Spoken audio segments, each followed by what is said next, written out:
Bago nga tayo magsimula ay isang malaking shout out kay Francis Maso at kay na rin kay Lamberto Lumakang at sa aking mga members na sila Ronald Berbosidad, Mario Martir, Teodoro Alonso, Jamie Amadar at Belo Joko. Maraming salamat sa pagsuporta sa aking maliit na channel. Pag-usapan nga natin itong si Jamie Malonzo na alam naman nating lahat na isa sa inaasahan ngayon ng Barangay Ginebra sa All Filipino Cup. Kaya nga lang ay mukhang tinamaan ng malas itong si Jamie Malonzo at na-injury pa.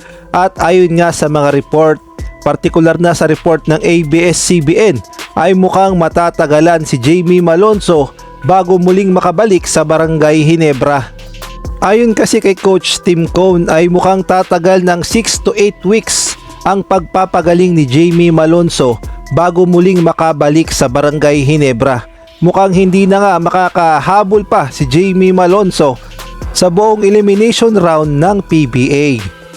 Kung atin kasing babalikan, last 5 seconds na lang ang nalalabi sa orasan sa laban nga nila kontra Northport, ay dito nga makikita natin na bigla na lang tumumba itong si Jamie Malonzo at mukhang meron na ngang iniinda sa kanyang tuhod. Palaisipan nga noon kung ano nga ba talaga ang nangyari kay Jamie Malonzo kasi mantakin nyo 4th quarter. Tapos 5 seconds na lang ang natitira at laking gulat nga ng lahat nang bumagsak si Jamie Malonzo at yung pala ay na-injury na ang kanyang tuhod. Hindi nga inaasahan ng lahat yan kasi papatapos na yung laban tapos mangyayari pa yan kay Jamie Malonzo. Lalong lalo na isa nga si Jamie Malonzo sa inaasahan ngayon ng Barangay Ginebra sa kampanya nila sa PBA All Filipino Cup, tapos mangyayari pa nga yan kay Jamie Malonzo. Kaya naman sobrang nakakagulat talaga at masasabi nating kawalan talaga itong si Jamie Malonzo sa Barangay Ginebra. Wala naman tayong magagawa dahil injury is injury at hindi mo nga talaga maaasahan na bigla-bigla na lamang darating ang injury at dito nga nangyari kay Jamie Malonzo. At bukod nga sa Barangay Ginebra, mukhang 50-50 pa itong si Jamie Malonzo sa Gilas, Pilipinas sa paparating na Olympic qualifiers sa July. Syempre sabihin na nating gumaling na kaagad si Jamie Malonzo. Mukhang hindi naman talaga isasabak yan agad-agad sa Olympic qualifiers dahil mabigat ang laban doon at malamang sa malamang ay ipapahinga itong si Jamie Malonzo. Kaya naman may posibilidad na mukhang hindi pa makakasama o hindi makakasama si Jamie Malonzo sa Gilas, Pilipinas sa Olympic qualifiers. Samantalang pag-usapan naman natin itong si David Morel na trending ngayon. May mga lumabas kasing balita ay na rin yan sa mga legit source, partikular na ang balita ng Spin.ph na itong si David Morel ay binitawan na nga ng Magnolia. So lumalabas na yung mga ibang team ay may rights na nga dito kay David Morel at binigyan pa nga sila ng palugit ay na rin sa report ng Spin.ph. Ang sabi nga sa report ay binibigyan ang mga independent team ng hanggang Tuesday, April 23, 2024 sa ganap na 5 PM upang makipag-transaction sa Magnolia upang ma-acquire nga nila ang point guard na si David Morel. At kung hindi nga mangyayari yan, yung sister company ng Magnolia Hotshots na Barangay Ginebra ang pwedeng kumuha dito kay David Morel. At marami naman ang nagsasabi na mukhang walang imposible dito kay Boss Al Francis Chua at mukhang magagawan niya ng paraan na makuha si David Morel at makapaglaro sa Barangay Ginebra. Malaking bagay kasi kung makukuha ng Barangay Ginebra itong si David Morel dahil unang-una athletic combo point guard, tapos injured pa si Jamie Malonzo. So malaking bagay talaga na itong si David Morel ang posibleng pumalit muna sa pwesto ni Jamie Malonzo.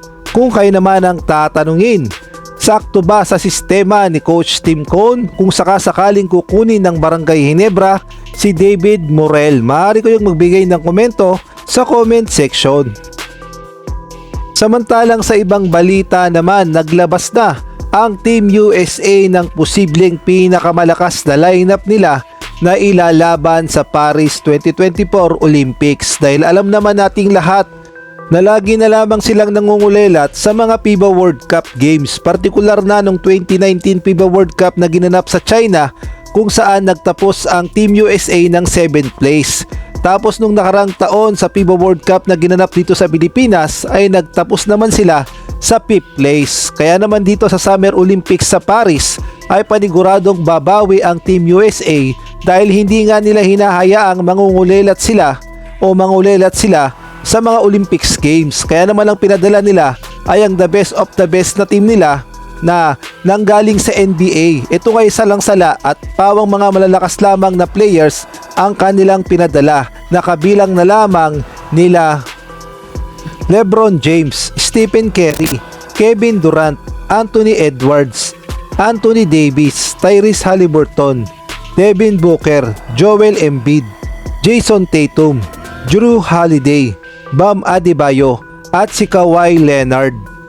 At sinasabi nga nila na ang lineup na ito ay kasing lakas ng original Dream Team na binuo noon ng Team USA at panigurado daw na makukuha ng Team USA ngayon ang gintong medalya sa Olympics. Ngunit meron ngang kasabihan na bilog pa rin ang bola, kaya naman abangan natin ang magiging performance ng Team USA sa Paris Olympics.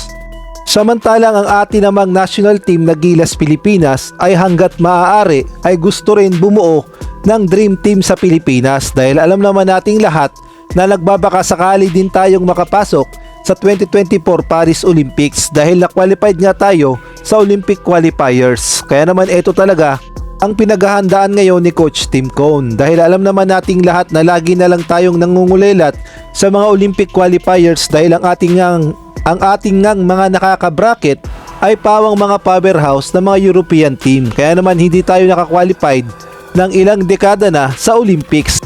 Kaya naman sa pagkakataon na ito ay susubukan nga ni Coach Tim Cone at ng Gilas Pilipinas na makapasok tayo sa matagal-tagal na nating pinapangarap na Olympics sa Paris.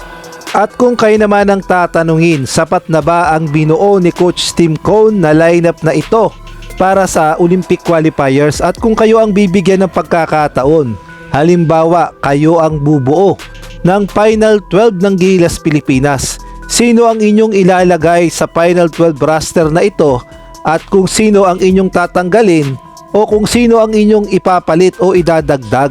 Maaari ko yung magbigay ng komento sa comment section.